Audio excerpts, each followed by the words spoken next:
আমি বাংলাদেশে পড়াশোনাই করছিলাম, দুবাইতে চলে আসার সিদ্ধান্ত নিলাম। ভাবলাম যে ফ্যামিলির হাল ধরতে হবে। সেটার পিছনে অনেক গল্প, সেখানেও বিভিন্নভাবে প্রতারিত হওয়া। বাংলাদেশে শুনলাম আমি এই জব পাবো, ওই জব পাবো, এটা পাবো, সেটা পাবো। আসার পরে দেখি যে আসলেই I am jobless. Casual staff হিসাবে কিছুদিন 5 স্টার হোটেলে কাজ করেছিলাম আবুধাবিতে। দুবাই ট্যাক্সি জবটা হয়ে গেল, তারপরে আবুধাবি থেকে দুবাইতে শিফট করা। টেলিমার্কেটিং বা কন্টেন্ট ক্রিয়েশনে আমার আশা হচ্ছে 2018-19-এ আমি যেটা ফিল করছি, বাংলাদেশের ছুটিতে গিয়ে আটকা পড়ছে। এই লোকগুলো কিভাবে আসবে? ম্যাক্সিমাম হচ্ছে আমরা ব্লু ওয়ার্কার, সুতরাং আমরা জানি না, বা আমাদের প্রবাসী বাংলাদেশিদের বড় একটা অংশ জানে না কিভাবে আসলে এই জিনিসগুলো করতে হবে। তখন এই জব করা চলাকালীন সময়ে আমি কিন্তু ভিডিও করা শুরু করি এই বিষয়গুলো নিয়ে, যে কিভাবে আটকে পড়া প্রবাসীদেরকে দুবাইতে আবার ব্যাক করানো যায়। তো গরমের সিজন ছিল, আমার খেয়াল আছে যে এরকম ব্যালকনিতে বসে ছোট একটা টেবলে এবং একটা ফ্লোরে বসে আমি এই কাজগুলো, মানুষের কাজগুলো করিতাম। আমার যদি ব্রেন থাকে, মস্তিষ্ক থাকে, বা আমি যদি মনুষ্যত্ব থাকে, আমি অন্তত নিশ্চিত করবো যে আমার দ্বারা কারো ক্ষতি হবে। তো আমি এই চিন্তা করে আমি চিন্তা করলাম যে ঠিক আছে, তাহলে আমি কেন এই সেবাগুলো দিব না, যেখানে এই সেবাগুলো নিয়ে তখন আমি অনেকের অ্যাপ্রুভাল করে দিয়েছি, কিন্তু অনেকে এয়ারপোর্ট থেকে ফেরত গেছেন, কারণ ওই ট্রাভেল এজেন্সিগুলো চিন্তা করছে এই লোকগুলো আসতে পারবে না, তারা টিকিটগুলো রিফান্ড করে ফেলছে। এরকম অনেকগুলো কেস পাইছি আমি। তখন চিন্তা করলাম যে কেন আমি টিকিটিং নিয়ে কাজ করবো না, কেন আমি ভিসা নিয়ে কাজ করবো না, কেন আমি কোম্পানি সেট আপ করবো না। সেই জায়গা থেকে আমার ট্রাভেল অ্যান্ড ট্যুরিজম ইন্ডাস্ট্রিতে আসা এবং স্টেপ বাই স্টেপ প্রথমে একটা ছোট অফিস নিয়ে শুরু করা, প্রথমত জব, তারপর ছোট অফিস নিয়ে শুরু করা, তারপর আলহামদুলিল্লাহ ওয়ান বাই ওয়ান, আলহামদুলিল্লাহ এখন 5টা অফিস আমার, আলহামদুলিল্লাহ।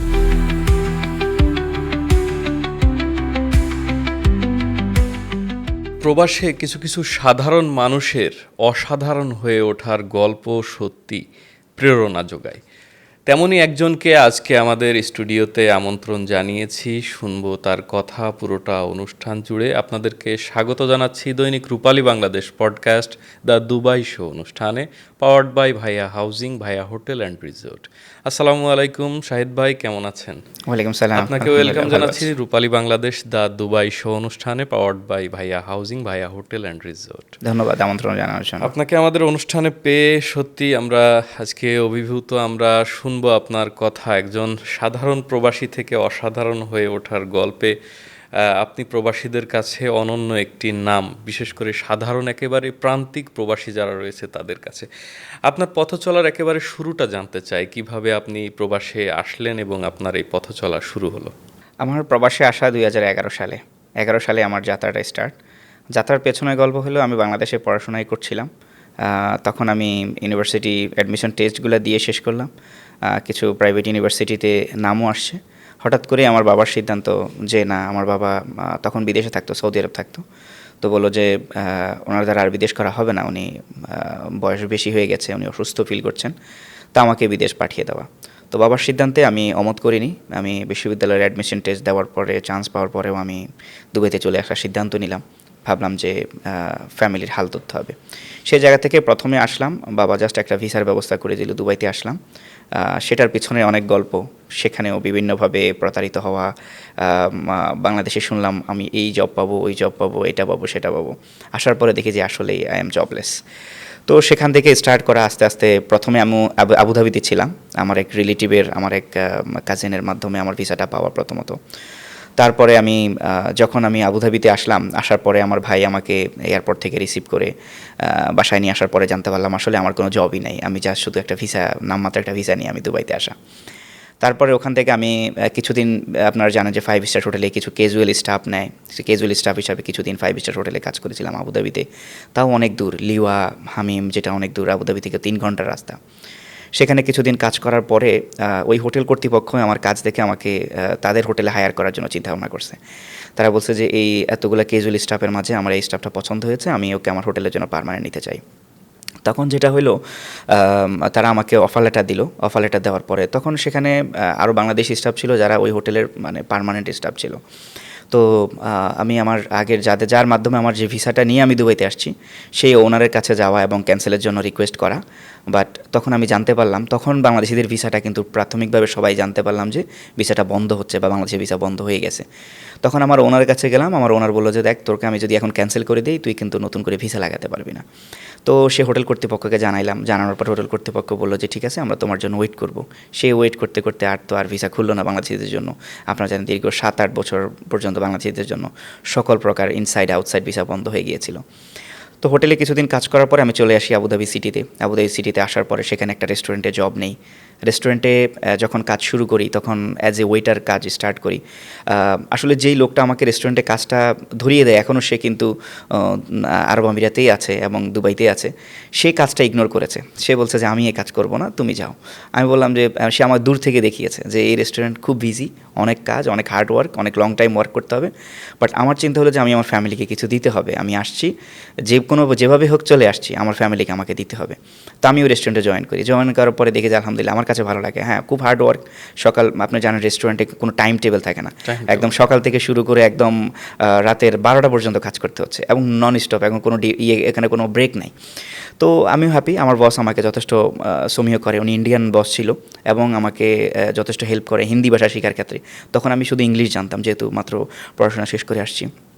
উনি আমাকে হিন্দিটা শেখায় ধরে ধরে একদম ছোটো বাচ্চার মতো, যে গ্রামার আর্টিকেল সহ আমাকে হিন্দিটা শেখায়। তার পরবর্তীতে ওই রেস্টুরেন্টে কাজ করতে করতে উনি আমাকে স্টেপ বাই স্টেপ, আমি ওই রেস্টুরেন্টের 3 বছরের মাথায় আমি ওই রেস্টুরেন্ট, উনি আমাকে ম্যানেজার বানিয়ে দেয়। তার পরবর্তীতে আমি আমার এক কাজিন, উনি দুবাইতে থাকে, আরটিতে দুবাই ট্যাক্সিতে তখন জব করে। তো উনি বললো যে দুবাই ট্যাক্সিতে লোক নিচ্ছে, যদি আবুধাবি রেস্টুরেন্ট জব থেকে, যেহেতু আর কোনো জায়গায় ভিসা হচ্ছে না, এই জন্য এটা একটা চয়েস, দুবাইতে আসতে হবে। এখন দুবাইতে আসার জন্য একমাত্র ভিসা দুবাই ট্যাক্সি ছাড়া আর কেউ প্রোভাইড করতে পারতেছে না, সবার ভিসা সিস্টেম বন্ধ।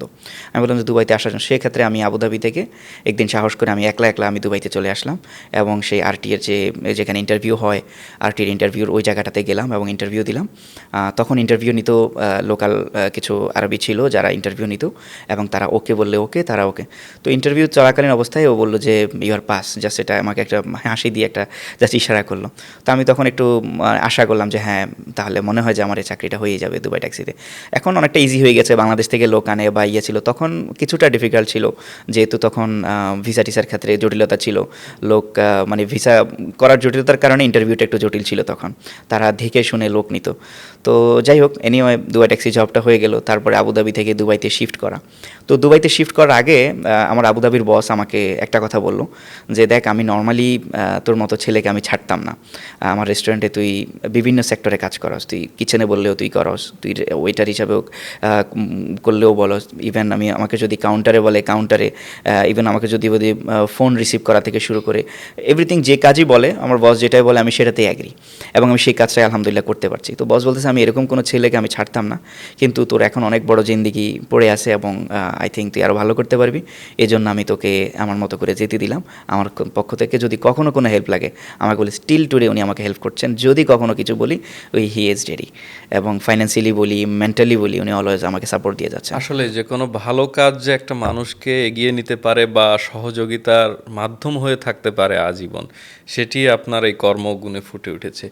আপনি আসলে অনেক স্ট্রাগলের মাধ্যমে আজকে এত দূর এসেছেন, যেটি বোঝা যাচ্ছে দীর্ঘ 1 যুগেরও বেশি সময় আপনার প্রবাস ক্যারিয়ার। সেখানে আপনাকে যেভাবে আমরা পেয়েছি, রূপালী বাংলাদেশ আপনাকে স্টুডিওতে যেভাবে পেয়েছে, সেটি হলো আপনি প্রবাসীদের কাছে পরিচিত অ্যাজ এ কন্টেন্ট ক্রিয়েটর হিসেবে, অ্যাজ এ মেন্টর হিসেবে, এবং আপনি খুব ভালো কনসাল্ট করেন, প্রবাসীদের কনসালটেন্সি করেন, যেটি সামাজিক যোগাযোগ মাধ্যমের। হ্যালো দুবাই নামে আপনার একটি পেজ রয়েছে এবং সামাজিক যোগাযোগ মাধ্যমে বেশ আপনার বিচরণ রয়েছে। ঠিক এই ইনফরমেটিভ কন্টেন্ট ক্রিয়েশন থেকে টেলিমার্কেটিংয়ে আসা, এই গল্পটি আসলে কী ছিল, খুব স্বল্প কথায় যদি বলেন। টেলিমার্কেটিং বা কন্টেন্ট ক্রিয়েশনে আমার আশা হচ্ছে 2018-19-এ। তখন কিন্তু বাংলাদেশিদের ভিসা কিন্তু বন্ধ এবং 19-এ যখন করোনাটা শুরু হয় সেই মুহূর্তে আমি যেটা ফিল করছি যে বাংলাদেশিরা কিভাবে, যারা প্রবাসে বিশেষ করে বাংলাদেশের ছুটিতে গিয়ে আটকা পড়ছে, এই লোকগুলো কিভাবে আসবে, এই বিষয়ে কিন্তু বাংলাদেশ কনসুলেট বা বাংলাদেশ অ্যাম্বাসির পক্ষ থেকে কিন্তু কোনো প্রপার নির্দেশনা ছিল না তখন। যেটা ছিল কয়েকটা নোটিশ ছিল যে যারা দুবাইয়ের ভিসা হোল্ডার তারা জিডিআরএফের ওয়েবসাইটে গিয়ে রেজিস্ট্রেশন করে অ্যাপ্রুভাল নিয়ে আসতে হবে, রিএন্ট্রি পারমিট নিয়ে আসতে হবে, যারা আবুধাবির ভিসা হোল্ডার তারা আইসি এর লিঙ্কে গিয়ে করতে হবে। বাট এই কাজটা কিভাবে করতে হবে এটা আমাদের প্রবাসী বাংলাদেশি ম্যাক্সিমাম হচ্ছে আমরা ব্লু ওয়ার্কার, সুতরাং আমরা জানি না, বা আমাদের প্রবাসী বাংলাদেশিদের বড় একটা অংশ জানে না কিভাবে আসলে এই জিনিসগুলো করতে হবে। একটা লিঙ্কে ঢুকলেই কিন্তু কাজটা শেষ না, এখানে ঢুকে কোন স্টেপসে গিয়ে কোন ডকুমেন্ট আপলোড করতে হবে, এইচটিপি গিয়ে কোন বাটনটা ক্লিক করতে হবে, এই জিনিসগুলো নিয়ে আমি তখন অনেক ঘাটাঘাটি করি। তখন কিন্তু আমি আরটিএতে দুবাই ট্যাক্সিতেই জব করি, তখন এই জব করা চলাকালীন সময়ে আমি কিন্তু ভিডিও করা করা শুরু করি এই বিষয়গুলো নিয়ে, যে কীভাবে আটকে পড়া প্রবাসীদেরকে দুবাইতে আবার ব্যাক করানো যায়। কারণ আমি অনেকের মানে মেসেজ পেয়েছি, তারা অনেক বিপদগ্রস্ত আছেন, ফ্যামিলিতে দীর্ঘদিন বাংলাদেশে করোনাকালীন বাংলাদেশে থাকার কারণে তারা ফ্যামিলি থেকে উপেক্ষিত হচ্ছেন এবং তারা অনেকে জব হারাচ্ছেন, অনেকের ভালো ভালো জব অন্য কেউ এটা দখল করে নিচ্ছে। সেই জায়গা থেকে আমি যখন ভিডিও বানানো শুরু করি আমি ভালো রেসপন্স পাইলাম এবং অনেকেই নিজে করতে না পেরে আমাকে বললো যে ভাই আপনি করে দেন। প্রতিদিন এরকম প্রায় 1 থেকে 150 মানুষের আমি এরকম রিকোয়েস্ট পেতাম, ভাই আমার কাজটা করে দেন আমার। তো প্রতিদিন আমি আমার ডিউটি শেষ করে আমি যেটা করতাম, আমি এরকম ব্যালকনিতে বসে, কারণ আপনারা জানেন বাসার মধ্যে অনেক সময় লাইট বা এগুলো অ্যালাউ করে না, যেহেতু একটা জয়েন্ট রুমে থাকতাম, বেড স্পেস নিয়ে থাকতাম তখন।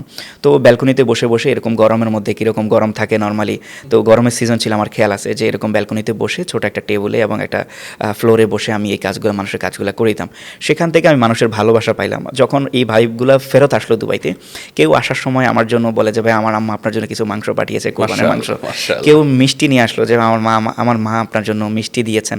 কারণ জব মানে একটা জব চলে যায় একটা অবস্থা, এই পরিস্থিতিতে জাস্ট আমি একটা খুব আমার স্টেপস ছিল খুব মানে ক্ষুদ্র একটা স্টেপস, বাট তারা যখন এই জিনিসগুলো নিয়ে আসলো আমার সাথে মিট করতে চাইলো, আমি তখন আমাকে স্টিল নাও আমি সিম্পল মনে করি, কিন্তু যখন কেউ বলে যে আমার মা আপনার জন্য পাঠিয়েছেন, it's mean a lot to me.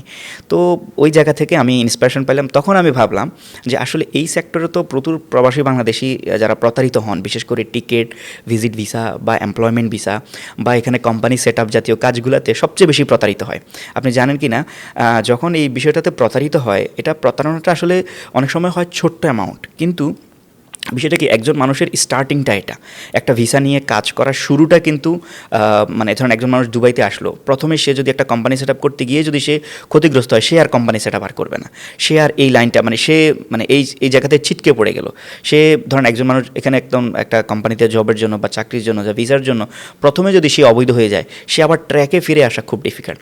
তখন আমি চিন্তা করলাম, আমি মনে হয় যে এই সেবাটা, যে সেবাটা আমি করোনাকালীন সময় দিয়েছি, এর পরবর্তীতে এই সেবাগুলো যদি আমি দিতে পারি, আমার দুই দিক দিয়ে আমার সুবিধা হবে। একটা হলো প্রবাসীরা অন্তত আমার মাধ্যমে প্রতারিত হবে না, এটা আমি আমার দিক থেকে যতদিন আমি যদি আমার ইমান থাকে বা আমি যদি আমার যদি ব্রেন থাকে, মস্তিষ্ক থাকে বা আমি যদি মনুষ্যত্ব থাকে, আমি অন্তত নিশ্চিত করবো যে আমার দ্বারা কারো ক্ষতি হবে না। তো আমি এই চিন্তা করে আমি চিন্তা করলাম যে ঠিক আছে, তাহলে আমি কেন এই সেবাগুলো দিব না, যেখানে এই সেবাগুলো নিয়ে তখন আমি অনেকের অ্যাপ্রুভাল করে দিয়েছি, কিন্তু অনেকেই এয়ারপোর্ট থেকে ফেরত গেছেন, কারণ ওই ট্রাভেল এজেন্সিগুলো চিন্তা করছে এই লোকগুলো আসতে পারবে না, তারা টিকিটগুলো রিফান্ড করে ফেলছে। এরকম অনেকগুলো কেস পাইছি আমি। তখন চিন্তা করলাম যে কেন আমি টিকিটিং নিয়ে কাজ করবো না, কেন আমি ভিসা নিয়ে কাজ করবো না, কেন আমি কোম্পানি সেট আপ করবো না। সেই জায়গা থেকে আমার ট্রাভেল অ্যান্ড ট্যুরিজম ইন্ডাস্ট্রিতে আসা এবং স্টেপ বাই স্টেপ প্রথমে একটা ছোট অফিস নিয়ে শুরু করা, প্রথমত জব, তারপর ছোট অফিস নিয়ে শুরু করা, তারপর আলহামদুলিল্লাহ ওয়ান বাই ওয়ান আলহামদুলিল্লাহ এখন 5টা অফিস আমার আলহামদুলিল্লাহ। সংযুক্ত আরব আমিরাত জুড়ে কয়েক শতাধিক বাংলাদেশি ট্রাভেল এজেন্সি এবং বিভিন্ন ডকুমেন্টস ক্লিয়ারিং সার্ভিসেস অফিস বা যেটাই বলি এই ধরনের প্রতিষ্ঠান রয়েছে। তার মধ্যে আপনার প্রতিষ্ঠানও বেশ ডিফারেন্ট এবং সবসময় আমি দেখেছি যে প্রবাসীদের একটা ভিড় আপনার কাছে লেগেই থাকে এবং আপনি যে কাজগুলো করেন খুবই ওপেন, যে আমি এই কাজটা করছি আপনারা আমার কাছে আসেন, যে আপনাদের অনেক টাকা ফাইন আছে, ফাইন রিডিউস করার জন্য আমার কাছে কিছু প্রসেস আছে, আমি জানি, আমি আপনাদের হেল্প করব, আমার প্রতিষ্ঠানে আসেন। অবশ্যই প্রতিষ্ঠানের একটা চার্জ আছে এবং তার মাধ্যমে তার সহযোগিতাও হচ্ছে।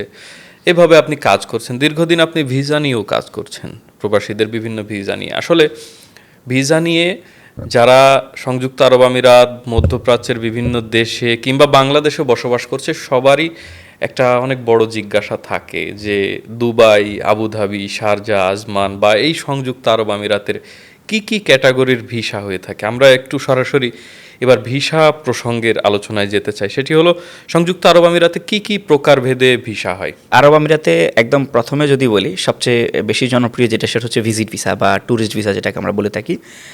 আপনারা জানেন বর্তমানে আউটসাইড কান্ট্রি বাংলাদেশিদের জন্য সকল প্রকার ট্যুরিস্ট ভিসা বন্ধ আছে। যদিও সোশ্যাল মিডিয়ার গুণে কিছু এম্বাসি কার্টিসি ভিসা আপনারা দেখছেন, বাট এগুলো কিন্তু সাধারণ প্রবাসীরা বা তারা নিতে পারবে না। টাকার বিনিময়ে অনেকে অফার করলেও ম্যাক্সিমাম ক্ষেত্রে ভিসাগুলো রিজেক্ট হচ্ছে এবং টাকা খোয়াচ্ছে বা টাকাগুলো রিটার্ন দিচ্ছেন অনেক ক্ষেত্রে, এবং অনেক হাই অ্যামাউন্ট তারা চার্জ করছে। তা আমি বলবো যে আপাতত এই ফাঁদে পা না দেওয়ার জন্য, আপনি যদি রিয়েল বিজনেসম্যান হয়ে থাকেন, আপনার যদি ডকুমেন্ট ঠিক থাকে, সেক্ষেত্রে এম্বাসি কার্টিসি ভিসাগুলোর জন্য আপনারা ট্রাই করতে পারেন।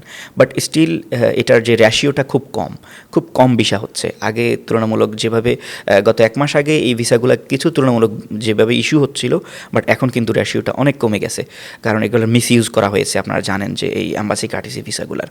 তো ভিজিট ভিসার বাইরে যেটা নেক্সট সেটা হচ্ছে গিয়ে এমপ্লয়মেন্ট ভিসা বা কাজের ভিসা। সরাসরি বাংলাদেশ থেকে সকল প্রকার কাজের ভিসা বন্ধ আছে। এক বাক্যে যদি বলি, সকল প্রকার এমপ্লয়মেন্ট ভিসা বন্ধ আছে। বাংলাদেশ থেকে আউটসাইড কান্ট্রি কোনো ধরনের ভিসা হচ্ছে না। কিছু ভিসা হয়েছিল, সেটা আপনারা জানেন যে গত 5-6 মাস আগে যখন বাংলাদেশিদের ভিসা বন্ধ হয়ে যায়, তখন অনেকের লেবার ফিস পেমেন্ট করা ছিল, ভিসাটা শুধু অ্যাপ্লাই করতে পারে নাই। তো সেই মুহূর্তে এই যে লেবার ফিসগুলো পে করা ছিল, এই ভিসাগুলো ঢালার পরে টেকনিক্যাল জটিলতা বলেন অথবা আরব আমিরাত সরকারের বদান্যতা বলেন, কিছু ভিসা সেখান থেকে বের হয়েছে। ওই ভিসাগুলাই অনলাইনে শো করে দেখিয়ে বিভিন্নভাবে মানুষের কাছ থেকে টাকা কালেকশন করা হচ্ছে, প্রতারিত করা হচ্ছে। আমি নিজেও সেই পরিমাণ অনেকগুলো লেবার ফিস পে করেছি, কিন্তু ভিসা তখন হয় নাই, বন্ধ হয়ে গিয়েছে। সেগুলো আমি নিজেও সাবমিট করছি, আলহামদুলিল্লাহ আমারগুলো ভিসা আসছে। কিন্তু আমি মার্কেটিং করি নাই যে দেখো আমাকে আবার দেন, আমি পারবো। কারণ এটা টেকনিক্যাল জটিলতার কারণে বলেন বা তাদের বদান্যতার কারণে, হ্যাঁ তারা চিন্তা করলো যে হয়তো বা লেবার ফিসটা এই লোকটা পে করলো, এখন অন্তত ভিসাটা দেওয়া যেতে পারে, ওই লোকগুলোর ভিসা হয়েছে। বাট নতুন করে আপনি যদি একটু এমপ্লয়মেন্ট ভিসার জন্য অ্যাপ্লাই করেন outside country, even inside country পর্যন্ত লেবার ভিসা হচ্ছে না। কিন্তু প্রতিদিন আপনি নিউজ খুললে, ফেসবুক খুললে, আপনি বিভিন্ন চ্যানেলের মাধ্যমে জানতে পারবেন যে বাংলাদেশিদের জন্য লেবার ভিসা খুলে গেছে। আসলে এটা আদৌ সত্য না। আজকে টিল টুডে বাংলাদেশের জন্য এমপ্লয়মেন্ট ভিসা, ডেটটা সহ বললে ভালো হয়, কারণ ভিডিওটা তো অনলাইনে থেকে যাবে, পরে যেন পাবলিক দেখে বুঝতে পারে। জি জি, আসলে কারণ ভিসার নিউজ বা আপডেটগুলো প্রতি মুহূর্তেই চেঞ্জ হয়, এগুলোর জন্য আসলে প্রতি মুহূর্তের আপডেটটা আপনাদের জানা জরুরি। সেক্ষেত্রে বলি, আজকে হচ্ছে 31 মে 2025। আজকের ডেট পর্যন্ত বাংলাদেশিদের জন্য আউটসাইড কান্ট্রি সকল প্রকার এমপ্লয়মেন্ট ভিসা বন্ধ আছে। আর এরপরে যেটা আছে ইনভেস্টর ভিসা। অনেকে জানেন যে ইনভেস্টর ভিসা আউটসাইড কান্ট্রি আগে করা যেত, অনলাইনের মাধ্যমে কোড করে আপনার একটা লাইসেন্সে আপনার নাম ইন করে তার পরবর্তীতে আউটসাইড কান্ট্রি ইনভেস্টর ভিসা বা যেটা পার্টনার ভিসা, এটা অ্যাপ্লাই করলে ভিসা হইতো। বাট বর্তমানে আউটসাইড কান্ট্রি এই ভিসাটাও বন্ধ আছে। আপনি লাইসেন্সে অ্যাড হতে পারবেন, সব কিছু করতে পারবেন, বাট আপনার ভিসাটা আসবে না। এর পরবর্তীতে আপনি ইনভেস্টর ভিসার বাইরে যেটা আছে আরবির ঘরের ভিসা, যেটা হাউস মেডের ভিসা বা হাউস ড্রাইভারের ভিসা, এই ভিসাটাও কিন্তু আউটসাইড কান্ট্রি বন্ধ আছে। কিছু ভিসা বের হয়েছে, বাট কিছু ভিসা হয়তো বের হবে, এটা স্বাভাবিক হইতে পারে, বাট স্টিল এটা কিন্তু স্বাভাবিক না। এটার জন্য আপনি লেনদেন করাটা আমার জন্য, আমি বলবো যে এটা নিরাপদ না স্টিল আপনার আরবির ঘরের ভিসাটা। এর বাইরে যেটা আছে ফ্রি জোনের ভিসা। ফ্রি জোনের আউটসাইড কান্ট্রি কিছু ভিসা হচ্ছে, সকল ফ্রি জোনের কোম্পানির আউটসাইড কান্ট্রি ভিসা হচ্ছে না। শুধুমাত্র বড় কিছু কোম্পানি যেমন ট্রান্সগার্ড আছে, এমরিল আছে, আমার আছে, তার পরবর্তীতে তন্ময়া একটা কোম্পানি আছে, তারা যারা বড় কোম্পানি, তারা ইমিগ্রেশনের সাথে একটা চুক্তির মাধ্যমে হোক বা তারা একটা অ্যাপ্রুভালের মাধ্যম নিয়ে তারা কিছু ভিসা করছে। ইভেন দুবাই ট্যাক্সি আপনারা জানেন যে সেটাও kinds of free zone visa. তো এই ভিসাগুলো হচ্ছে, তবে এটার রেশিও কিন্তু খুব কম। আর এছাড়া অনেকেই ফ্রি জোনের কোম্পানিগুলো কিন্তু বড় কোম্পানি হয়ে থাকে, তারা কিন্তু আপনাকে ভিসা করে দিয়ে বাইরে কাজ করার সুযোগ দিবে না। সুতরাং অনেকেই প্রতারিত করছেন বাংলাদেশে যে আমি আপনাকে ফ্রি জোনে ভিসা করে দিব, আপনি আপনার মতো করে বাইরে কাজ করবেন বা এটা করবেন সেটা করবেন। তো আশা করি যারা বাংলাদেশে আছেন, ভিসার জন্য অপেক্ষা করাটা আপনার জন্য উত্তম হবে। কারণ আপনি যদি প্রতারিত হয়ে যান প্রথম ধাপে আপনার জীবনের একটা ফার্স্ট স্টেপে, তাহলে আপনি আগে বাড়াটা আপনার জন্য খুবই কষ্টসাধ্য হবে। সঠিক ইনফরমেশনটা নিয়ে সঠিকভাবে কাজ করবেন, ইনশাআল্লাহ উপকৃত হতে পারবেন। আমরা কিছু ইনফরমেশন একেবারে পোর্টফোলিও অবস্থায় রেখে দিতে চাই, যেন মানুষ এই ভিডিওগুলো দেখে এবং আপনার মতো এক্সপার্ট একজনের কাছ থেকে ইনফরমেশনগুলো পেয়ে তারা কাজ করতে পারে। আমি একটা ভিসার ক্যাটাগরি বলবো, আমি চাইবো একটা একটা করে এই ভিসার ক্যাটাগরিগুলো আপনি বলবেন যে কি কি যোগ্যতা থাকা লাগে এবং কি কি ডকুমেন্টস প্রয়োজন হয় এর ক্ষেত্রে। প্রথমেই ট্রাভেল ভিসা বা ভিজিট ভিসা, এর জন্য কি কি ডকুমেন্টস প্রয়োজন এবং এর জন্য কি কি করতে হবে, কারা এর জন্য এলিজিবল? দেখুন, এখন তো নর্মাল ক্যাটাগরি যেটা ভিজিট ভিসা, এটা totally off. Normal category visit ভিসার জন্য তেমন কোনো ডকুমেন্টেশনের প্রয়োজন নাই, শুধুমাত্র পাসপোর্ট কপি ছবি হইলে আগে বিভিন্ন এজেন্সি, যে এজেন্সির মাধ্যমে বা অনেকে আমাদের মাধ্যমে অ্যাপ্লাই করেছেন, হাজার হাজার ভিসা আমরাও করেছি। বাট বর্তমানে যে নর্মালি আপনি একটা ডকুমেন্ট পাসপোর্ট কপি আর ছবি দিবেন ভিসা হয়ে যাবে, এটা আশা করা যায় না এবং এটা হবেও না, একদম স্টপ এটা। তবে এম্বাসি কার্টিসি কিছু ভিসা আপনারা দেখছেন। এম্বাসি কার্টিসি মানে বাংলাদেশে যে আরব আমিরাতের যে এম্বাসি আছে, তো ওই এম্বাসি তাদের তাদের পাওয়ারের মাধ্যমে বা তারা বাছাই করে বাংলাদেশের কিছু বিজনেসম্যানকে কিছু ভিসা দিচ্ছে, যারা প্রপারলি রিয়েলি বিজনেস করার জন্য আরব আমিরাতে আসছেন, ইনভেস্ট করার জন্য আসছেন। তো এগুলো কিন্তু অনেক বাছাই করে আরব আমিরাতের যে কনসুলেট বাংলাদেশে আছে তারা কিন্তু দিচ্ছেন। সেক্ষেত্রে তারা যে ডকুমেন্টগুলো চাচ্ছেন, পাসপোর্ট কপি, ছবি, ব্যাংক স্টেটমেন্ট, এবং তাদের যে বিজনেস, যে বাংলাদেশিদের তাদের বিজনেস আছে, বিজনেসের ডকুমেন্টসগুলো নিয়ে তারপরে প্রপারলি তারা চেক করে তারপরে তারা কিছু ভিসা ইস্যু করছেন। তো এগুলোর জন্য প্রপার ডকুমেন্টেশন হইলেই ভিসা হচ্ছে। তবে ডকুমেন্টেশন হওয়ার পরেও এগুলোর যেহেতু তারা বাংলাদেশে আপনি অনেক অ্যাপ্লিকেশন করলেও তারা দিতে পারবে না, তাদের লিমিটেশন আছে। আপনার প্রপার ডকুমেন্টেশন থাকার পরেও তারা কিন্তু যাচাই বাছাই করে খুব স্বল্প সংখ্যক ভিসা ইস্যু করছে এই ক্যাটাগরিতে। ফ্যামিলি ভিসা, ফ্যামিলি ভিসা যদি বলি, আউটসাইড কান্ট্রি ফ্যামিলি ভিসা বন্ধ আছে, একদম স্টপ টোটালি বাংলাদেশিদের জন্য। আর ফ্যামিলি ভিসার জন্য যদি ডকুমেন্টসের কথা বলি, নর্মালি আপনি যদি আপনার ওয়াইফ অথবা বাচ্চাকে নিয়ে আসতে চান, সেক্ষেত্রে ডকুমেন্টস লাগে নর্মালি পাসপোর্ট কপি, ছবি, ওয়াইফের জন্য ম্যারেজ সার্টিফিকেট, যেটা বাংলাদেশ থেকে অ্যাটাস্টেড হইতে হবে এবং আরব আমিরাত থেকে অ্যাটাস্টেড হইতে হবে।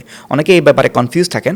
একটা ফ্যামিলি ভিসার জন্য যে ম্যারেজ সার্টিফিকেট এবং বাচ্চার ভিসার জন্য যে বার্থ সার্টিফিকেটটা লাগে, এটা অ্যাটাস্টেড কোন কোন জায়গা থেকে করবে। প্রথমত বলি, ম্যারেজ সার্টিফিকেটটা প্রথমে বাংলাদেশের বিভিন্ন নোটারি করতে হয়। নোটারি করার পরে বাংলাদেশের যে ফরেন মিনিস্ট্রি এবং নিকা রেজিস্ট্রি যে অফিস আছে, এই জায়গা থেকে অ্যাটাস্টেশন করার পরে, ফরেন মিনিস্ট্রিটা করার পরে এটাকে আপনি দুবাইতে পাঠিয়ে দেবেন হার্ড কপিটা আপনি কোরিয়ারের মাধ্যমে অথবা কোনো একটা বিশ্বস্ত কারোর মাধ্যমে হাতে হাতে আপনি ডকুমেন্টটা নিয়ে আসতে পারেন আরব আমিরাতে। দুবাইতে আনার পরে আপনি এটাকে নিয়ে যাবেন বাংলাদেশ কনসুলেট, দুবাইতে অথবা আবুধাবিতে যেখানেই আপনি যান, সেখানে যাওয়ার পর বাংলাদেশ কনসুলেট সেম টাইম আপনার এটা অ্যাটাস্টেশন করে দিবে। আপনার জাস্ট পাসপোর্টের সাথে আপনার ডিটেলসগুলো মিলিয়ে বাংলাদেশ কনসুলেট যদি দেখে ওকে, জাস্ট খুব সম্ভবত 30 বা 35 দারাম এরকম একটা চার্জ নিয়ে তারা বাংলাদেশ কনসুলেট আপনার ম্যারেজ সার্টিফিকেট এবং বার্থ সার্টিফিকেট অ্যাটাস্টেড করে দেয়।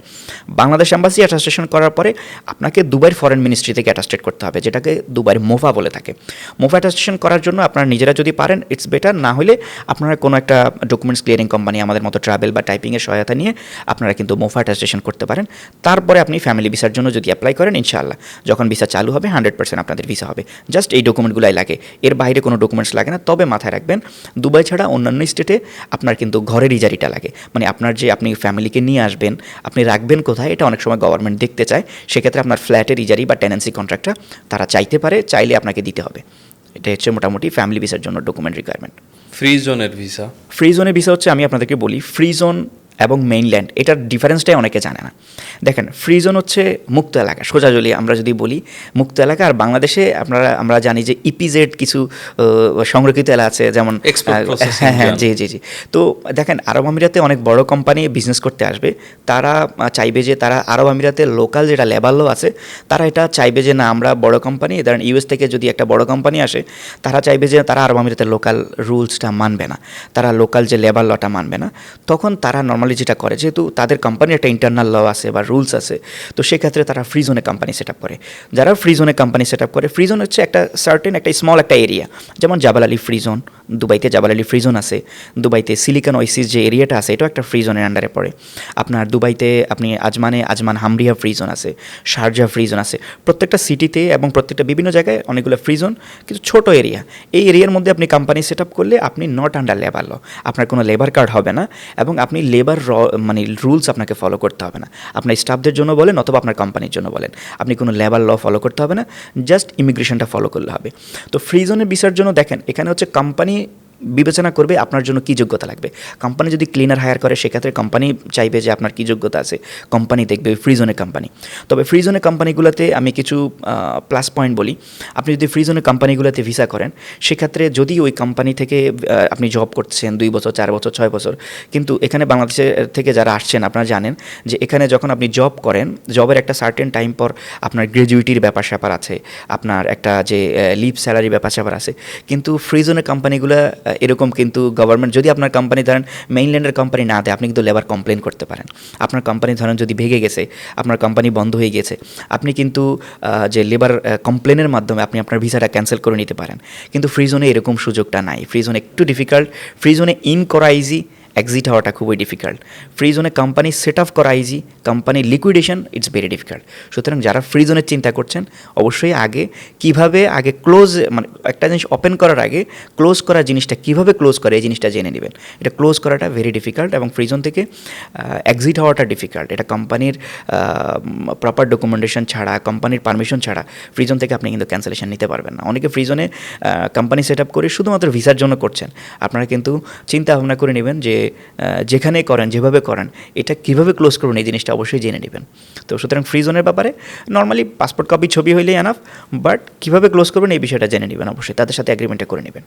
হ্যাঁ দর্শক, আজকের শোটি কিন্তু একেবারেই ভিন্ন রকম, এবং আজকের পুরো শোটি যারা দেখছেন এবং আরও বাকি অংশ যারা দেখবেন তাদেরকে অবশ্যই বলবো যে দুবাইয়ের বা সংযুক্ত আরব আমিরাতের ভিসা সংক্রান্ত বিজনেস সেটআপ থেকে শুরু করে এই রিলেটেড যা কিছু আছে ডকুমেন্টেশনের কাজ, এই সম্পর্কিত খুবই ইনফরমেটিভ একটি আলোচনা আজকে দুবাই শোতে আপনারা দেখছেন, এবং বাকিটা সময় আমাদের সঙ্গে থাকবেন। এখনও আমরা অনেক জটিল কিছু বিষয় জানবো এবং খুব সহজভাবে জানবো শাহেদ ভাইয়ের কাছ থেকে। এ পর্যায়ে আসলে আরও দুটি ক্যাটাগরি আমাদের রয়ে গেছে, সেটি হলো পার্টনার এবং লেবার। প্রথমে পার্টনারের ব্যাপারে শুনতে চাই এবং লেবার দিয়ে শেষ করব ভিসার আলোচনা। দেখুন, পার্টনার ভিসা হচ্ছে দুবাইতে আপনি যদি একটা কোম্পানি সেট আপ করেন, মেইনল্যান্ডে আপনি যদি একটা কোম্পানি ওপেন করেন, একটা কোম্পানির আন্ডারে আপনি অ্যাজ এ ওনার আপনি প্রথমে 2টা ভিসা পাইতো। আমি এটার কিন্তু প্রতি মুহূর্তে এখানে কিন্তু রুলস অ্যান্ড রেজুলেশন আপডেট হয়। সুতরাং অনেকেই দেখা যায় অনেকে আমাদের পুরাতন ভিডিও দেখে আমাদেরকে বলেন যে ভাই আগে তো আপনি বলছেন যে 2টা ভিসা হবে পার্টনার ভিসা একটা লাইসেন্সে, কিন্তু এটা চেঞ্জ হয়ে গিয়ে এটা এখন একটা ভিসা করে ফেলছে।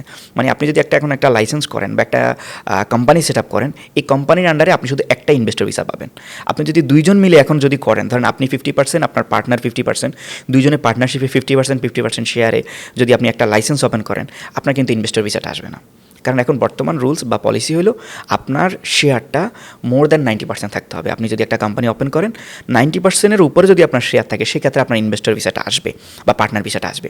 তো পার্টনার ভিসাটা করার জন্য আপনার অনেকগুলো এখন বর্তমানে কিন্তু তার ডকুমেন্টেশনের প্রয়োজন আছে। কারণ আগে অনেকে এই পার্টনার ভিসাটা মিস ইউজ করছে। যখন ভিসা বন্ধ ছিল আপনারা জানেন, তখন যখন লেবার ভিসা বন্ধ ছিল সবাই পার্টনার ভিসার দিকে ঝুঁকছে। অনেকে আপনার ফেক কোম্পানি সেট আপ করছে, অনেকে কোম্পানি সেট আপ করছে আপনার কোম্পানির জন্য কোনো অফিস সেট আপ করে নাই, ইজারি নেয় নাই, এবং অনেকে বিভিন্নভাবে বিভিন্নজন আপনারা জানেন বা সোশ্যাল মিডিয়ার মাধ্যমে আপনারা জেনে থাকেন বা আমরা এইসব বিষয় নিয়ে ভিডিও বানিয়ে থাকি যে অনেকে বিভিন্নভাবে যেটা করছেন। এটার কারণে যেটা হচ্ছে বর্তমানে গভর্নমেন্ট বা ইউএই আরব আমিরাত সরকার এবং ইমিগ্রেশন খুব হার্ড লাইনে। আপনি চাইলেই এখন কোম্পানি সেট আপ করে পরের দিন ভিসা অ্যাপ্লাই করলে ভিসা আসবে, যে আসার বিষয়টা এমন না। হ্যাঁ, কোম্পানি সেট আপ করা ইজি, বাট যখন আপনি ভিসার জন্য অ্যাপ্লাই করবেন, প্রথমেই আপনার কাছে এখন বর্তমানে যেটা চাচ্ছে সেটা হচ্ছে আপনার 6 মান্থের ব্যাঙ্ক স্টেটমেন্ট।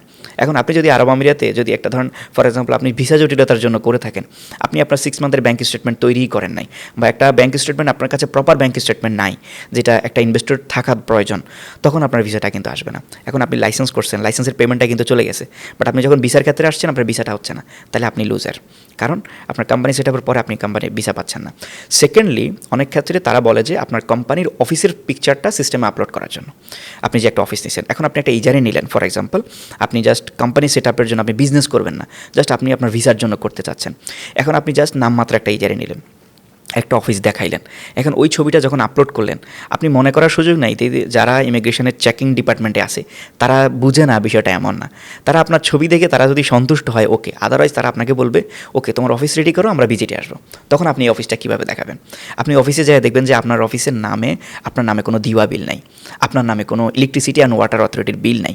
কারণ ওই যে ইজারিটা আপনি নিছেন এটা হচ্ছে শেয়ারিং ইজারি। এক অফিসে এরকম 30টা ইজারি ইস্যু হয়েছে, 30 জনকে দিওয়া বা ইলেকট্রিসিটি ওয়াটার অথরিটি বিল দেওয়ার সুযোগ নাই।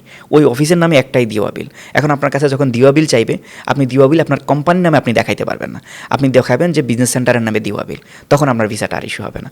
সুতরাং পার্টনার ভিসা করার ক্ষেত্রে এখন জটিলতা আছে। সকল ডকুমেন্টেশন যদি ওকে থাকে, অনেকেই কিন্তু এই বিষয়টা বলে না। অনেক কোম্পানি সেট আপ যারা কোম্পানি সেট আপ করে বা অনেকে যারা পিয়ারোর কাজ করে, এই বিষয়গুলো যারা যখন কাজের জন্য আসে এই ইনফরমেশনগুলো দেয় না যে এটা চাইবে, এটা চাইতে পারে, এটা হতে পারে। যদি না দেয় তাহলে যেটা হয় সেটা হচ্ছে কি ওই লোকগুলা মানে ভিসা করার জন্য শুরু করে দেয় প্রসেসিং, লাইসেন্স হয়ে যায়, সব কিছু হয়ে যায়, ভিসার জন্য অ্যাপ্লাই করে, একদম ফাইনাল স্টেজে আর ভিসা হয় না। তখন তারা মানে ক্ষতিগ্রস্ত হয়, দারুণভাবে ক্ষতিগ্রস্ত হয়। কারণ একটা লাইসেন্স বর্তমানে আগে জানেন একটা সিভিল লাইসেন্স অল্প খরচে করা যায়। তো সিভিল লাইসেন্স মানে একজন লোকাল আরবিকে সাথে নিয়ে একটা যে লাইসেন্সগুলো বর্তমানে অনেকে এটা অফার করতেছে, আপনাদেরকে বলবো লোকাল আরবিকে সাথে নিয়ে বর্তমানে যে লাইসেন্সগুলো, এই লাইসেন্সগুলো করলে কিন্তু এগুলোর ইমিগ্রেশন কার্ড ইমিগ্রেশন থেকে অ্যাপ্রুভাল দিচ্ছে না। সুতরাং আপনারা এই লাইসেন্সগুলো করবেন না। যদিও ইমিগ্রেশন থেকে অ্যাপ্রুভাল এনিওয়ে আপনারা করেই ফেলেন, এগুলো এনি টাইম এগুলো ব্লক হওয়ার সম্ভাবনা আছে। বর্তমানে ইমিগ্রেশন কার্ড ব্লকের ঝামেলায় অনেকেই আছেন, আপনারা জানেন, প্রতিদিন অনেকে যোগাযোগ করে। ব্লকগুলা প্রপার ডকুমেন্টেশন হওয়ার পরেও গভর্নমেন্ট সন্তুষ্ট না হওয়ার কারণে আনব্লকগুলো করছে না। এবং আনব্লক না করলে যেটা আপনি আপনার ভিসাটা ক্যান্সেল করতে পারবেন না, কোম্পানি রান করতে পারবেন না, আপনি এক্সিট হতে পারবেন না এই কান্ট্রি থেকে প্রপারলি। সুতরাং এটা আপনার জন্য একটা মহামারী হয়ে দাঁড়াবে, আপনার জন্য একটা দুঃস্বপ্ন হয়ে দাঁড়াবে ইনভেস্টর ভিসা বা পার্টনার ভিসাটা। অর্থাৎ একজন রিয়েল ইনভেস্টর অথবা একজন বিজনেসম্যান যে আসলে ব্যবসা শুরু করতে চায় তাকে সবার আগে যেটি জানা জরুরি অ্যাকচুয়ালি ইনফরমেশন। তো অবশ্যই সেই ইনফরমেশন জানবো।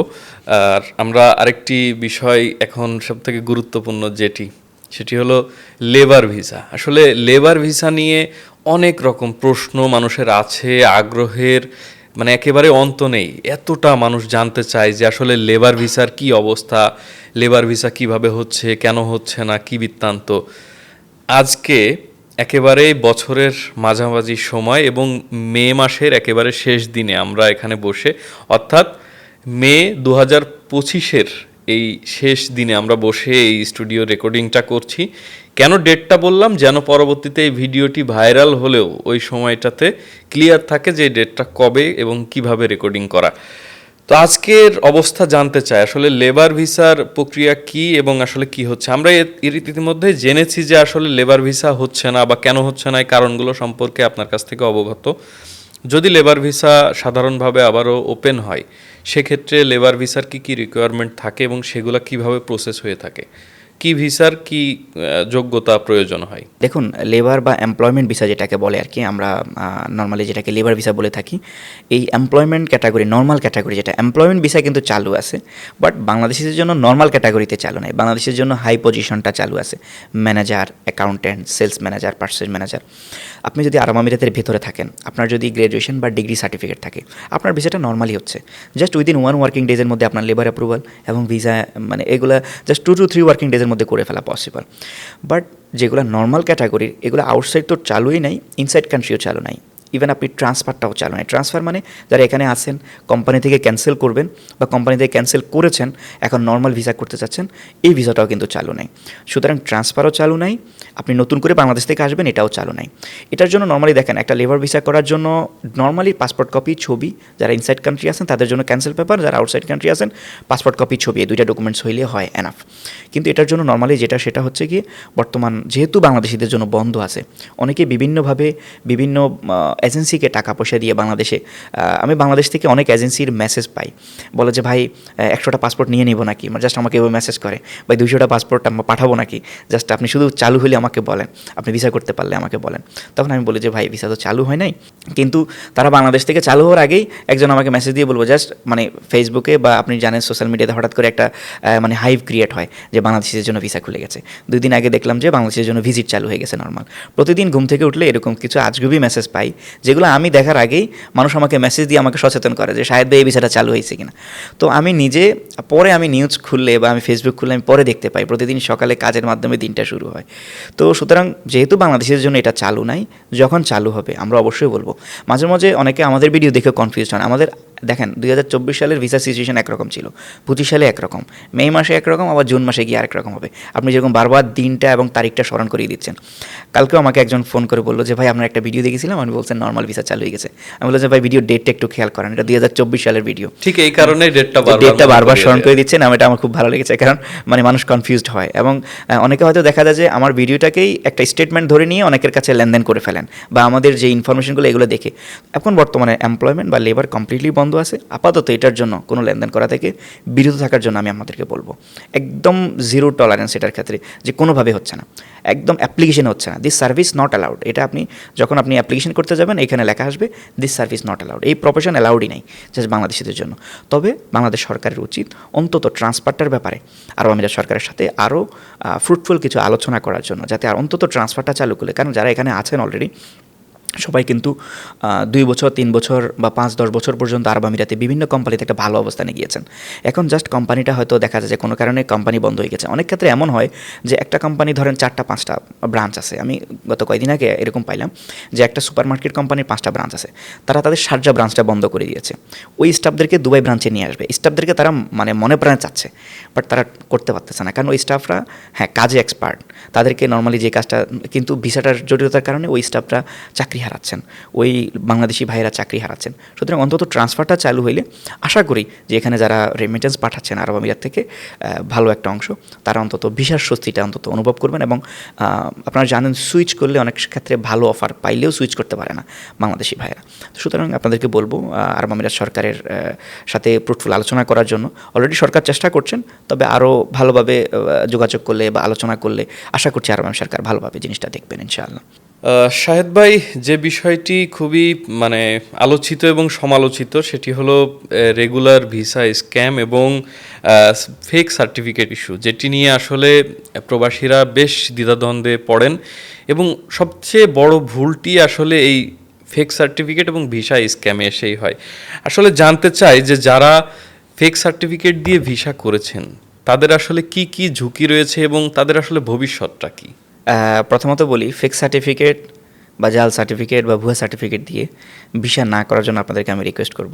প্রথমত ফার্স্ট রিকোয়েস্ট এটা, যারা করেই ফেলেছেন তারা যে ঝামেলাগুলোতে পড়বেন এবং এগুলো থেকে কীভাবে কীভাবে উত্তরণ হওয়া যায় এ ব্যাপারেও আমরা সামান্য কিছু আলোচনা করার চেষ্টা করব। প্রথমত বলি, ফেক সার্টিফিকেট দিয়ে যারা ভিসা করেছেন, মিনিস্ট্রি থেকে যে কোনো টাইমে যদি এগুলো চেকিং হয় 20,000 থেকে শুরু করে 1 লাখ দিরহাম পর্যন্ত আপনাদের জরিমানা হতে পারে। সুতরাং যারা অলরেডি ফেক সার্টিফিকেট দিয়ে ভিসা করেছেন আপনাদেরকে বলবো এই বিষয়টা অবশ্যই মাথায় রাখবেন, এবং যারা করবেন চিন্তাভাবনা করছেন এই বিষয়টা অবশ্যই মাথায় রাখবেন। ফেক ডকুমেন্টেশন আরব আমিরাত সরকার জিরো টলারেন্স ডকুমেন্টেশনের ক্ষেত্রে, ফেক সিগনেচারের ক্ষেত্রে, ফেক এমিরেটস আইডি বানানোর ক্ষেত্রে, ফেক সার্টিফিকেটের ক্ষেত্রে। সুতরাং যারা করে ফেলেছেন হায়ার পজিশনে ভিসাগুলো করছেন, আপনারা জানেন আপনার manager, accountant, sales manager, purchase manager, যে কোনোভাবে আপনারা হোক আন্ডার দ্য টেবল যে কোনোভাবে আপনারা করে ফেলেছেন, আপনারা এখন যদি নেক্সট ইয়ার যদি এটা রিনিউয়াল করতে যান সেক্ষেত্রে আপনি কিন্তু ধরেন এখন এই বছর না হয় আপনি যে কোনোভাবে করে ফেলেছেন, বাট সরকার কিন্তু বিভিন্নভাবে সিস্টেমটা আপডেট করছে। আগামী বছর যদি আপনি এই ম্যানেজার পজিশনে যদি আপনার ভিসাটা রিনিউয়াল করতে যান, সেক্ষেত্রে যদি আপনার কাছে সার্টিফিকেটটা আবার চায় সেক্ষেত্রে আপনি দিতে পারবেন না, কারণ আপনি যে ডকুমেন্টটা সাবমিট করেছেন বা যার মাধ্যমে করিয়েছেন সে কিন্তু আপনাকে কোনো প্রপার ডকুমেন্ট ওই ডকুমেন্টটা প্রোভাইড করে নাই, যা শুধু আপনার অ্যাপ্রুভালটা করে দিয়েছে। সুতরাং আপনারা যদি সেম পজিশনে আবার রিনিউয়াল করতে যান আপনারা বিড়ম্বনায় পড়বেন। সুতরাং আপনাদের কাছে বর্তমান এটা থেকে উত্তরণের জন্য যেটা রিকোয়েস্ট করবো সেটা হচ্ছে পজিশন কিন্তু একটা নির্দিষ্ট সার্টেন সময়ের পরে পজিশন চেঞ্জ করা যায়।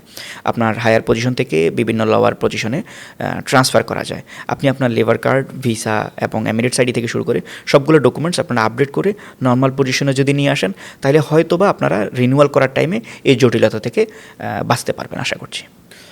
আসলে আমাদের দেশের বেকার যুবকদের একটা বড় অংশ কিন্তু হায়ার এডুকেটেড এবং তারা অনেক উচ্চতর ডিগ্রি নিয়ে বাংলাদেশে বসে আছে। আমরা যেটি খেয়াল করেছি সংযুক্ত আরব আমিরাতের বিভিন্ন ক্ষেত্রে যাদের হায়ার ডিগ্রি আছে, আসলেই যারা অনার্স মাস্টার্স করে আসলে বসে আছে, বিভিন্ন বিশ্ববিদ্যালয় থেকে ডিগ্রি নিয়ে তারা বসে আছে, তাদের জন্য কিন্তু ব্যাপক কর্মের চাহিদা রয়েছে এখানে, সিভিল সেক্টরে এবং ইঞ্জিনিয়ারিং সেক্টরে, বিভিন্ন কর্পোরেট সেক্টরে। আসলে যাদের অরিজিনাল সার্টিফিকেট আছে তারা আসলে কিভাবে প্রক্রিয়া করতে পারে এবং কিভাবে শুরু করতে চায়, অর্থাৎ যদি প্রশ্নটা খুবই ছোটোভাবে করি যে যাদের অরিজিনাল এডুকেশনাল ব্যাকগ্রাউন্ড আছে এবং সার্টিফিকেট আছে তারা আসলে কিভাবে সংযুক্ত আরব আমিরাতে আসতে পারে এবং ক্যারিয়ার শুরু করতে পারে। প্রথমত বলি, একটা এডুকেশনাল ডকুমেন্ট কোথা থেকে অ্যাটাস্টেড করলে ভিসার জন্য অ্যাপ্লাই করা যাবে এই জিনিসটা নিয়ে অনেকে আমাকে প্রশ্ন করেন। দেখেন, একটা এডুকেশনাল ডকুমেন্ট আপনাকে কোন কোন জায়গা থেকে প্রথমে বাংলাদেশে অ্যাটাস্টেড করতে হবে। প্রথমত আপনার যে সার্টিফিকেটটা আছে এই সার্টিফিকেটটা নেওয়ার পরে নর্মালি আপনার কলেজ বা ইউনিভার্সিটির যেই অথরিটি আছে তারা এটাকে সার্টিফাই করে দেয়। কলেজ বা ইউনিভার্সিটির অথরিটি সার্টিফাই করার পরে এটাকে আপনি নিয়ে যাবেন বাংলাদেশের যে শিক্ষা মন্ত্রণালয় বা এডুকেশন মিনিস্ট্রি, সেখান থেকে আপনি অথবা বোর্ড থেকে করার পরে এডুকেশন মিনিস্ট্রি করবেন। এডুকেশন মিনিস্ট্রি করার পরে এটাকে বাংলাদেশের যে ফরেন মিনিস্ট্রি আছে ফরেন মিনিস্ট্রি থেকে অ্যাটাস্টেড করবেন। ফরেন মিনিস্ট্রি থেকে অ্যাটাস্টেড করার পরে এই সার্টিফিকেটটা কিন্তু আরব আমিরাতে পাঠিয়ে দিতে হবে। আরব আমিরাতে পাঠানোর পরে এই সার্টিফিকেটটা নিয়ে যেতে হবে বাংলাদেশ কনসুলেট বা বাংলাদেশ এম্বাসি। ওখানে নিয়ে যাওয়ার পরে ওরা দেখবে শুধুমাত্র আপনার ফরেন মিনিস্ট্রি বাংলাদেশের যেটা এটা অ্যাটাস্টেড আছে কিনা। যদি দেখে যে অ্যাটাস্টেড আছে এবং আপনার পাসপোর্টের সাথে ডকুমেন্টগুলো সব কিছু পারফেক্ট আছে, বাংলাদেশ এম্বাসি সেম ডেতে আপনার সার্টিফিকেট অ্যাটাস্টেড করে দেবে। শাহেদ ভাই, এখানে একটা প্রশ্ন আছে আমার, সেটি হলো একজন সাধারণ স্টুডেন্ট, একেবারেই সে বেকার একজন যুবক যার প্রবাসে কোনো রিলেটিভস নেই, প্রবাস সম্পর্কে সে কিছুই জানে না, এমন একজন কার কাছে এই সার্টিফিকেটটা পাঠাবে বা কার মাধ্যমে এই প্রসেসটা করবে? দেখুন, এটা যেহেতু বর্তমানে বাংলাদেশিদের জন্য আউটসাইড কান্ট্রি ইভেন হায়ার পজিশনেরগুলোও ইস্যু হচ্ছে না, বিশেষ করে ইমিগ্রেশন ইস্যুর কারণে লেবার অ্যাপ্রুভাল হচ্ছে। ইভেন আপনার যদি অরিজিনাল সার্টিফিকেট থাকে, লেবার থেকে লেবার কার্ড ইস্যু হচ্ছে বা লেবার অ্যাপ্রুভাল হচ্ছে, ইমিগ্রেশনে কিছু জটিলতার কারণে ভিসা বের হচ্ছে না, কিছু ভিসা হচ্ছে, কিছু ভিসা হচ্ছে না।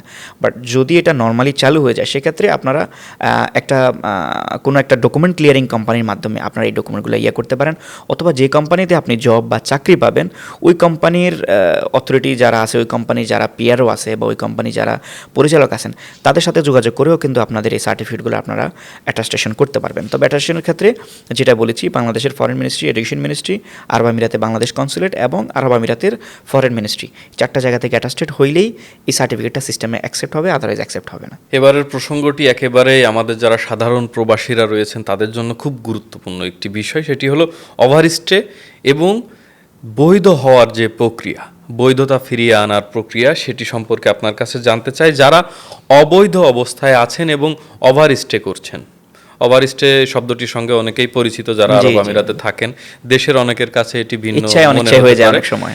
তো এই ওভারস্টে থেকে তাদের রেগুলার হতে বা বৈধতা ফিরিয়ে আনতে আসলে করণীয় কি? দেখুন, ওভারস্টে এখানে তো এটা অ্যালাউড নাই, প্রথমত বিষয়। তারপর অনেকে ইচ্ছায় অনিচ্ছায় হয়ে যায়, অনেকে নিজের ইচ্ছায় হয়, অনেকে দেখা যায় যে এখানে ভিসা জটিলতার কারণে হয়, অনেকে অনেক কোম্পানির জটিলতার কারণে হয়, কোম্পানি ভিসা প্রসেস করতে জটিলতা।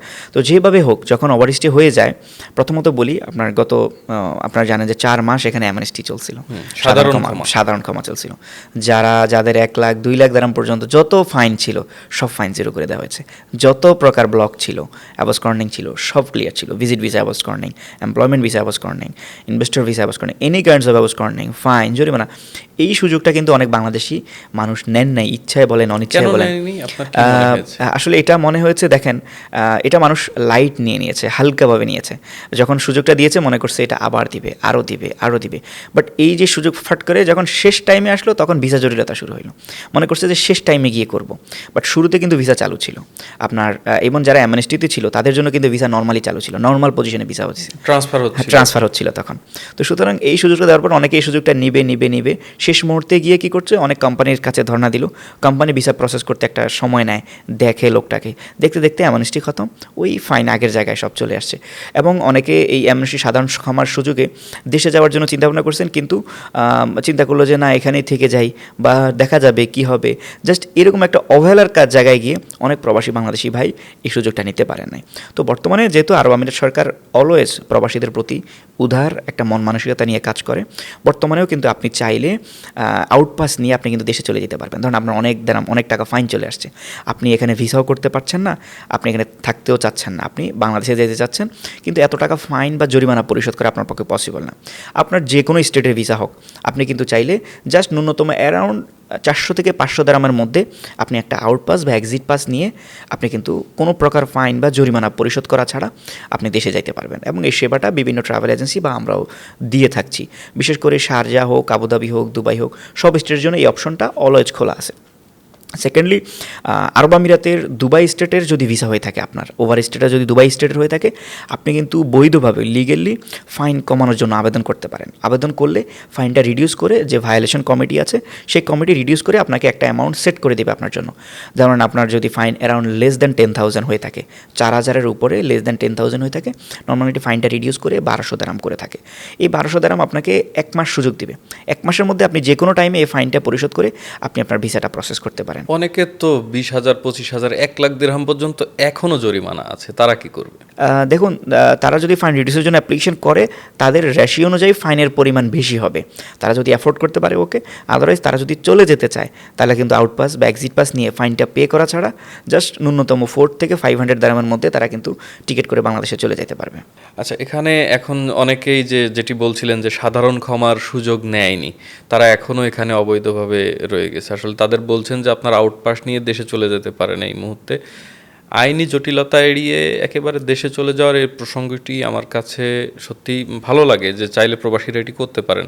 এমন অনেক প্রবাসী আছেন যাদের কাছে পাসপোর্ট নেই, ভিসা নেই, এমন কোম্পানিতে চাকরি করতে তারা পাসপোর্ট রেখে দিছে, বা কোথাও থেকে তারা পালিয়ে এসেছে, ওই কোম্পানিতে থাকেনি, বা তাদের নির্দিষ্ট প্রক্রিয়ায় পাসপোর্টটি ফিরিয়ে আনেনি।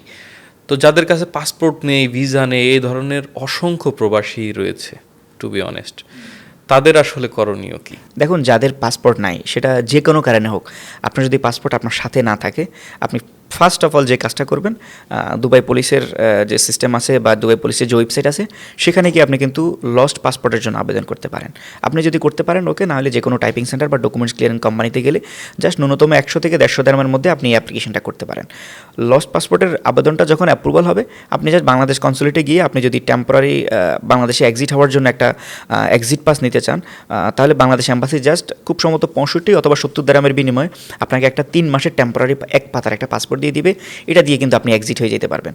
অথবা আপনি যদি এখানে ভিসা লাগিয়ে বৈধ থাকতে চান, সেক্ষেত্রে আপনি নতুন একটা পাসপোর্টের জন্য আবেদন করলে বাংলাদেশ এম্বাসি নতুন পাসপোর্ট দিবে এবং সেই পাসপোর্ট দিয়ে আপনি কিন্তু ভিসা লাগাতে পারবেন। তবে পাসপোর্ট বানানোর ক্ষেত্রে সতর্ক থাকতে হবে, আগের পাসপোর্টের ডাটা নতুন পাসপোর্টের ডাটা যাতে সেম থাকে। ডাটা পরিবর্তন হয়ে গেলে আপডেট করাটা বর্তমানে একটু জটিল, যেহেতু আপনি ক্যান্সেলেশনে আছেন বা ক্যান্সেলেশনে থাকবেন। এই বিষয়টা একটু মাথায় রাখলে হবে।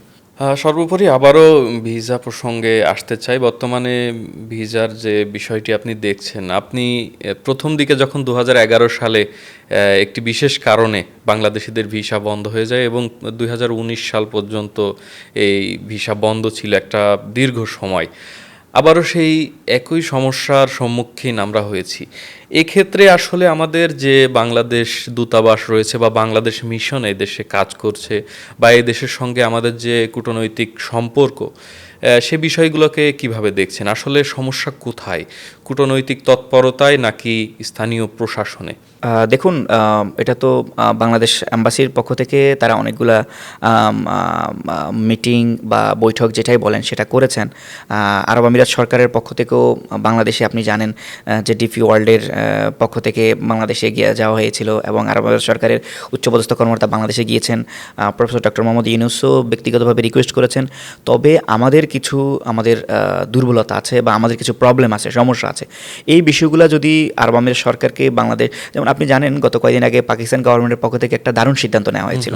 সিদ্ধান্তটা হলো যে কেউ যদি মিডল ইস্টের কোনো দেশ থেকে, কোনো পাকিস্তানি যদি মিডল ইস্টের কোনো দেশ থেকে যদি সে ডিপোর্ট হয়, তাহলে সে তার নিজ দেশে যাওয়ার পরে সে 5 বছর তার পাসপোর্টটা হোল্ড থাকবে, 5 বছর তার পাসপোর্টটা ক্যান্সেল থাকবে। সে কিন্তু মিডল ইস্টের অন্য কোনো দেশ বা মানে পাকিস্তান থেকে অন্য কোনো দেশে যাইতে পারবে না। এইটা মানে পাকিস্তান গভর্নমেন্ট এই সিদ্ধান্তটা নিয়েছেন। কেন নিয়েছেন? কারণ সৌদি আরব থেকে তাদের প্রচুর লোক ডিপোর্ট হচ্ছে, আরব আমিরাত থেকে ডিপোর্ট হচ্ছে বা বিভিন্ন দেশ থেকে যখন হিউজ পরিমাণ লোক ডিপোর্ট হচ্ছে, এটা তার দেশের জন্য একটা বদনাম, সুনাম বয়ে আনে না। এই বদনামটা গুছানোর জন্য বা প্রচুর লোক বাংলাদেশি এখানে ইচ্ছায় অনিচ্ছায় ওভারস্টে হয়ে যাচ্ছেন। ন্যূনতম একটা অ্যামাউন্ট পে করে একটা ভিসা করা, এখানে অনেকগুলো সুযোগ থাকার পরে অনেকে ভিসা করছেন না, অবৈধ থেকে যাচ্ছেন। জাস্ট একটা অবহেলার কারণে অনেকে কাজটা করছেন না। অনেকে দেখা যায় যে দেখেন এখানে বৈধ থাকাটা হচ্ছে মেন। আপনি বাংলাদেশ, পাকিস্তান এবং ইন্ডিয়া এই 3 ন্যাশনালিটি ছাড়া আপনি খুব কম দেখবেন অন্য ন্যাশনালির লোক ওভারস্টে হচ্ছে। তারা যদি কোনোভাবে ভিসা বা জব অ্যারেঞ্জ করতে না পারে, তারা নিজ দেশে ফেরত যায়, আবার নতুন ভিসা নিয়ে চলে আসে। কিন্তু এখানে প্রচুর বাংলাদেশি এখানে ওভারস্টে থাকার কারণে আরব আমিরাত সরকার হয়তো সিদ্ধান্ত নেওয়ার ক্ষেত্রে চিন্তাভাবনা করছেন বা বিষয়টা, তো বাংলাদেশ গভর্নমেন্টের পক্ষ থেকে যে লোক যাতে ওভারস্টে না হয় সেটার ক্ষেত্রে একটা ফ্রুটফুল একটা সিদ্ধান্ত নিতে পারে, যেরকম পাকিস্তান গভর্নমেন্ট নিয়েছে। বাংলাদেশ গভর্নমেন্ট এরকম একটা সিদ্ধান্ত নেয় যে আরব আমিরাতে কেউ যদি ক্রাইম করে, কেউ যদি এখান থেকে ডিপোর্ট হয়, সেক্ষেত্রে তিনি এই জিনিসগুলো ফেস করবেন, এই প্রবলেম, তাহলে মানুষ ভয় পাবে এবং এই বিষয়গুলো, কারণ যেহেতু আমরা জাতিগতভাবে আমাদের কিছু অভ্যাস থেকেই যায়, সেক্ষেত্রে এই বিষয়গুলো আমরা সতর্ক থাকতে পারবো যে না, আমরা এই জিনিসগুলো করা যাবে না বা এই জিনিসগুলো করবো না। বা দেখেন প্রচুর আপনারা জানেন, আমি গতকালকে একটা নিউজ দেখেছি, নিউজ না, এটা আমার সত্য বলি, আমারই একজন সাতুয়াতেই আমার একজন পরিচিত ভাই, উনি ফ্রুটস অ্যান্ড ভেজিটেবল বিজনেস করেন। উনি জাস্ট রাতের বেলা হেঁটে যাওয়ার সময় যে কেউ কোনো বাংলাদেশি আগে থেকেই টার্গেট করছেন যে তার কাছে টাকা আছে। এই আরব আমিরাতের মতো জায়গায় ওই লোকটাকে তার পায়ে এবং 2 জায়গায় চাকু মেরে তার কাছ থেকে 13,000 দিরহাম নিয়ে গেছে, যেটা একদম মাত্র আমি নিউজটা আপনাকে বললাম। সে কালকে আমার কাছে আসলো বললো যে ভাই আমি আইডি বানাবো, আমার আইডি হারিয়ে গেছে। আমি কেমনে আইডি হারায় আপনার? বললো যে ভাই আমাকে চাকু মেরে আমার আইডিটা নিয়ে গেছে। বলে যে আইডির কপিটা দেখান, বলে যে মোবাইল দিয়ে দেখো, মোবাইলটাও তো নিয়ে গেছে। মানে তো এই কাজগুলো এক বাংলাদেশি করছে এবং সে বলছে যে এক বাংলাদেশি, বাংলা ভাষাভাষী 4-5 জন তাকে ধরে তার টাকাগুলো নিয়ে গেছে।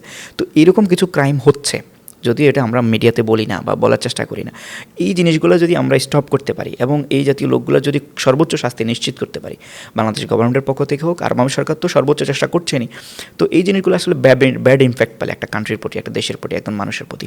এগুলো যদি আমরা ইগনোর করতে পারি, ইলিগেল কাজগুলো যদি আমরা অ্যাভয়েড করতে পারি, আশা করছি আরব আমিরাত সরকার আমাদের জন্য সুদৃষ্টি আগেও ছিল, এখনও থাকবে আশা করি। না আসলে শাহেদ ভাই আপনি এটি খুবই দারুণ একটি কথা বলেছেন এবং এগুলো সত্য আসলেই, কেননা আমিও নিজেও পেশাগত দায়িত্ব পালনের সুবাদে আমার কনসুলেট এবং বাংলাদেশ এম্বাসি এদেশের যত ডিপ্লোম্যাটিক প্রোগ্রাম হয় বা এই দেশে বাংলাদেশ কমিউনিটির বিভিন্ন প্রোগ্রাম হয় সব কিছুতে আমার যাতায়াত রয়েছে এবং আমি সর্বক্ষেত্রে খেয়াল করেছি আমাদের সম্মানিত যিনি অ্যাম্বাসেডর রয়েছেন, কনসাল জেনারেল অব দুবাই রয়েছেন, তারা বিভিন্নভাবে কিন্তু ডিপ্লোমেসি চালিয়ে যাচ্ছেন ভিসা নিয়ে, কিন্তু তাদেরকে বিব্রতকর অবস্থায় পড়তে হয় কোথায় জানেন? আমাদেরই বাংলাদেশি ভাইরা ছোট ছোট এমন এমন বিষয় তারা ঘটিয়ে রেখেছেন এবং এই দেশের পুলিশ প্রশাসনে আমাদের মানে একটা ভেরি গুড রেপুটেশন যেমন রয়েছে, ব্যাড রেপুটেশনও রয়েছে এবং দিন দিন আমরা এই জিনিসটাকে আসলে অপরাধ প্রবণতাটাকে এমনভাবে ধারণ করছি যে আমাদের আবারও সেই 2011 সালে ফিরে যাওয়ার মতো অবস্থা হয়েছে এবং আমাদের এই কারণে শ্রমবাজার অনেকটাই সংকুচিত। সম্প্রতি আরেকটি আলোচনা শুনেছি, সেটি হলো এই যে শ্রমবাজার সংকুচিত হওয়ার কারণে বা ভিসা বন্ধের কারণে অনেকে ব্যবসা বাণিজ্য চালু করে তারা কর্মী পাচ্ছেন না। এতে করে আসলে কি ধরনের সংকট তৈরি হচ্ছে এই ধরনের ব্যবসা প্রতিষ্ঠানগুলোতে এবং ব্যবসায়িক ক্ষেত্রে? দেখুন, একটা দেশের রেমিটেন্স তখন প্রবাহ স্বাভাবিক থাকে যদি ব্যবসায়ীরা ব্যবসাটা মানে স্বাভাবিকভাবে করতে পারে। কিন্তু আরব আমিরাতে যারা বাংলাদেশি বিজনেসম্যান বা ব্যবসায়ী আছেন, যেহেতু আমি কোম্পানি সেট আপের কাজ করি, আলহামদুলিল্লাহ more than 2000 company set up আমার হাতের উপর দিয়ে হয়েছে। সুতরাং আমি তাদের জিনিসগুলো আমি ফিল করছি। তারা কর্মী চাচ্ছে, কর্মী নিতে পারতেছে না। যেমন রেস্টুরেন্টের জন্য অনেক বাংলাদেশি রেস্টুরেন্ট এখানে ওপেনিং হয়েছে। আপনি প্রত্যেকটা রেস্টুরেন্ট ওনারকে আপনি জিজ্ঞেস করেন, সবাই বলবে যে আমি বাংলাদেশি মানে স্টাফ চাই, কিন্তু নিতে পারতেছি না, শুধু ভিসা জটিলতার কারণে। না বাংলাদেশ থেকে পারতেছেন, না এখানে ইনসাইড কান্ট্রি নিতে পারতেছেন। তার বিজনেসটা সে সুন্দরভাবে রান করার জন্য, সার্ভিসটা প্রপারলি দেওয়ার জন্য যে জিনিসটা দরকার সেটা হচ্ছে তার কর্মী, কিন্তু সে কর্মী নিতে পারছে না। ইভেন আমরা যারা ছোটোখাটো বিজনেস করছি, আমরাও কর্মী সংকটে ভুগছি। আমরাও চাই আমাদের বাংলাদেশি ভাই আমাদের সাথে থাকুক, আমাদের বাংলাদেশি স্টাফ নেওয়ার জন্য। আমার প্রত্যেকটা প্রতিষ্ঠানে সব বাংলাদেশি স্টাফ, আমি যত জটিলতা হোক, যত কিছু হোক, আমি বাংলাদেশিদেরকে হায়ার করার চেষ্টা করি, বাংলাদেশিগুলোকে। তো অন্যান্য যারা প্রবাসী বাংলাদেশি ভাই আছেন বিভিন্ন সেক্টরে, বিশেষ করে কনস্ট্রাকশন সেক্টর বলেন বা হেলথ সেক্টর বলেন, যে কোনো সেক্টরে বলেন, বাংলাদেশি ভিসা জটিলতার কারণে আসলে আমরা বিজনেসটা প্রপারলি করতে পারতেছে না।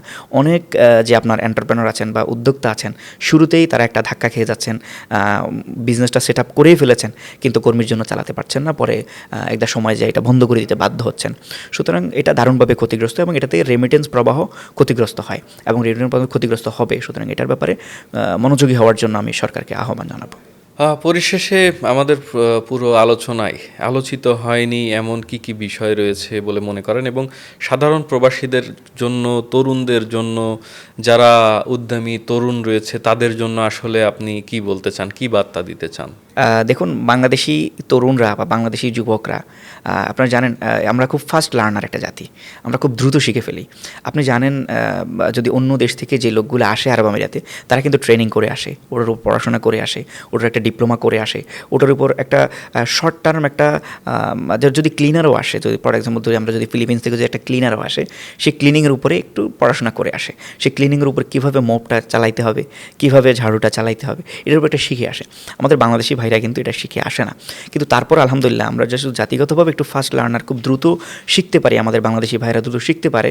এক্ষেত্রে আমরা যেটা করি যে হ্যাঁ, একটা নির্দিষ্ট সময়ের মধ্যে আমরা তাদের থেকে খুব ভালোভাবে কাজটা করতে পারি এবং খুব উদ্যমী, কিন্তু এগুলোর উপরে সার্টিফিকেটটা অনেক ক্ষেত্রে গুরুত্ব দেয়। যেমন আপনি যদি স্টার্টিং একটা সার্টিফিকেট নিয়ে আরব আমিরাত সরকারের একদম ক্লিনার হিসাবেও যদি জয়েন করেন, সেক্ষেত্রে যার সার্টিফিকেট আছে আর যার সার্টিফিকেট নাই, তারা এখানে একটা ডিভাইড করে ফেলবে। যেহেতু এখানে অ্যাভেলেবিলিটি বেশি, পৃথিবীর সব দেশ থেকে লোক আসে এখানে জবের জন্য। আপনি জানেন যারা এই ইউএস আমেরিকা থেকেও কাজ করার জন্য আরব আমিরাতে আসে অসংখ্য। আমরা যে স্টুডিওতে বসে রেকর্ড করছি, এর আশেপাশে এরিয়াগুলোতে ম্যাক্সিমাম দেখবেন ইউরোপিয়ান অ্যান্ড আমেরিকান লোকগুলো, তারা এই এরিয়াতে থাকে এবং তারা এই এরিয়াতে জব করে। তো সুতরাং তারা কেন এসেছে? এখানে একটা কম্পিটিশন আছে এখানে, এবং এখানে একটা ভালো একটা লাইফ স্টাইল আছে মানুষের, এখানে একটা সেফটি আছে, নিরাপত্তা আছে। তো সব কিছু বিষয়গুলো যদি আমরা চিন্তাভাবনা করি, তরুণ যুবকরা যারা আরব আমিরাতে আসতে চান, তারা নির্দিষ্ট একটা ক্যাটাগরিতে যদি তারা স্কিল্ড হন, আমার মনে হয় তারা খুব ভালো করতে পারবে। এবং যারা বিজনেস মাইন্ডেড আছেন, বিজনেস করার চিন্তাভাবনা করছেন, অবশ্যই আগে আসবেন এবং যেই বিজনেসটা আপনি করবেন সেই কাজটা আপনি করলে, আপনি যেমন ফর এক্সাম্পল আপনি রেস্টুরেন্ট ওয়ার্কার হিসাবে যদি আপনি জয়েন করেন, আপনি যদি রেস্টুরেন্টের ওনার হইতে চান, আগে ওয়ার্কার হিসাবে আপনি কিছুদিন কাজ করবেন, তারপরে কিছুদিন আপনি যদি রেস্টুরেন্টের কাউন্টারে কাজ করেন, আপনি ইনস অ্যান্ড আউট বুঝতে পারবেন।